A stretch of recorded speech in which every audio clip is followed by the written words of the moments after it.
Hello दोस्तों, आज की इस कहानी में हम जानेंगे कि किसी भी जीव बलि देना मुश्किलों का हल नहीं है।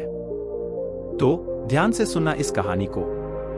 राजा अजातशत्रु का राज्य बहुत अच्छा चल रहा था, किंतु कहते हैं न कि समय हमेशा एक जैसा नहीं रहता। ऐसा ही अजातशत्रु के साथ हुआ। राजा कई मुश्किलों से घिर गए और उन मुश्किलों से बाहर नहीं निकल पा रहे थे। उन्होंने कई युक्तियां अपनाई, लेकिन असफल रहे। एक दिन उनकी मुलाकात एक तांत्रिक से हुई।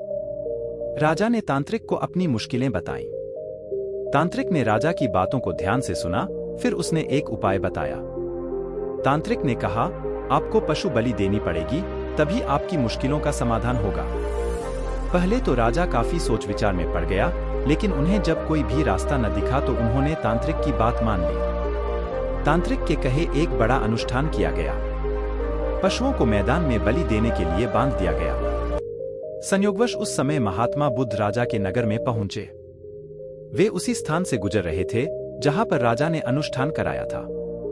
महात्मा बुद्ध ने जब देखा कि निर्दोष पशुओं की बलि दी जाने वाली है, तो वे राजा के पास गए और बोले, राजन, आप इन निर्दोष पशुओं को क्यों मारने जा रहे हैं? राजा बोले, महात्मा जी, मैं इन्हें मारने नहीं अपितु राज्य के कल्याण के लिए इनकी बलि देने जा रहा हूं, जिससे सारे राज्य का कल्याण होगा। महात्मा बुद्ध बोले, क्या किसी निर्दोष जीव की बलि देने से किसी का भला भी हो सकता है? थोड़ा सा रुककर महात्मा बुद्ध ने जमीन से एक तिनका उठाया और राजा को देते हुए बोले, इसे तोड़कर दिखाए। राजा ने तिनके के 2 टुकड़े कर दिए।